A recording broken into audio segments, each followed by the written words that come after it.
হবে ইচের শুটকি। আমরা দিয়েছি কড়াইতে তেল, দিয়ে দিব আমরা পেঁয়াজ কুচি, তারপর দিয়ে দিব আমরা মরিচ কুচি, রসুন কুচি। পেঁয়াজ মরিচগুলো আমরা অল্প লাল করে ভাজাভাজি করে দেব।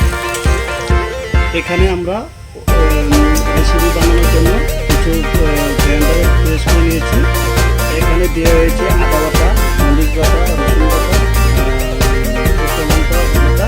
এখানে আমরা এটা কড়াইতে দিয়ে দেব।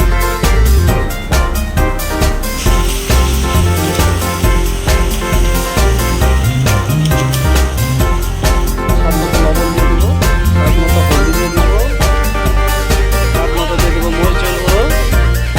কালারের জন্য মরিচের গুঁড়ো আমরা এখানে দিয়ে দিচ্ছি। এখানে আমরা পুরো ভাজাভাজি করব।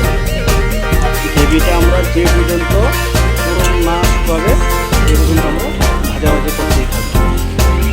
পুরো ভাজাভাজি করে এটা কমপ্লিট করবো। তারপর গ্রেভিটা দেখতে অল্প করে দিলে আরও ভাজাভাজি হবে। পুরো ভাজাভাজি হলে তেলগুলো উপরে ভেসে উঠবে। তারপর আমরা এটাকে মাছগুলো দিয়ে দেবো। আমাদের ভাজাভাজিটা কমপ্লিট হয়ে গেছে। এখন আমরা এটাকে মাছগুলো দিয়ে দেব। মাছগুলো আমরা ফার্স্টে বয়েল করে ধুয়ে নিয়েছি। আমরা এখন এটা কড়াই থেকে উঠে নিই।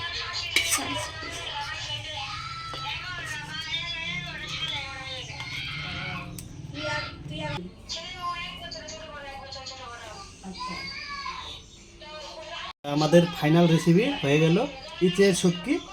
তো প্লিজ ভিডিওটা ভালো লাগলে লাইক, কমেন্ট, শেয়ার করবে।